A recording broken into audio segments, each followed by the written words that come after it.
Hey, what's going on, guys? Welcome back to SN Tutors. Today we're going to be looking at oxidation states. So I'm going to show you this really cool method that I think will help a lot of you guys out. So let's say we're just trying to find the oxidation state of this nitrogen right here. So what I do is I look at all the bonds that it has and all the lone pairs that it has. And you can see that there's a lone pair that's just not drawn in, so you want to just draw that in so you're not confused. Complete octet. Then we look at the bonds. This is a bond with carbon, another carbon, and a hydrogen. Okay? So with the carbon, which atom is more electronegative, nitrogen or carbon? Well, it's nitrogen because it's farther to the right in the periodic table. So these two electrons both go to nitrogen in the bond. And then with carbon and nitrogen here, same thing, 2, but nitrogen and hydrogen, that's another 2. Nitrogen is more electronegative than hydrogen, so it's going to take both of them.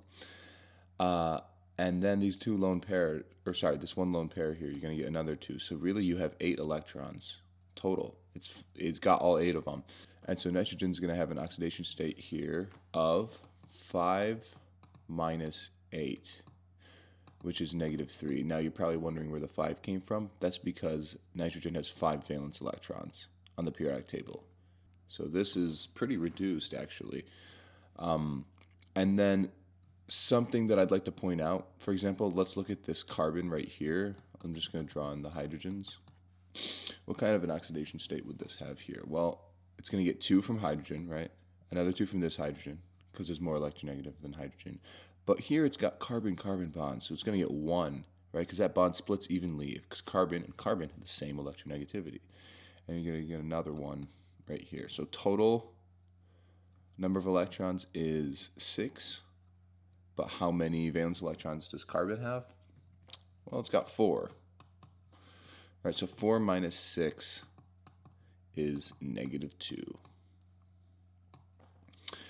Yeah, and then if you look here, let's say we just add like an oxygen.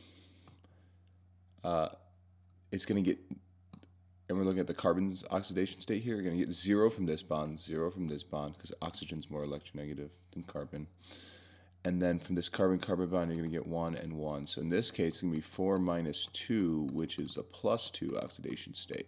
So do you see why they called it oxidation state? So like you're more oxidized if it's positive, right? If you're adding in oxygen bonds to an atom, it's going to have a higher oxidation state. It's kind of intuitive, right? All right, well, let me know if you guys have any questions in the comments. Thanks for watching.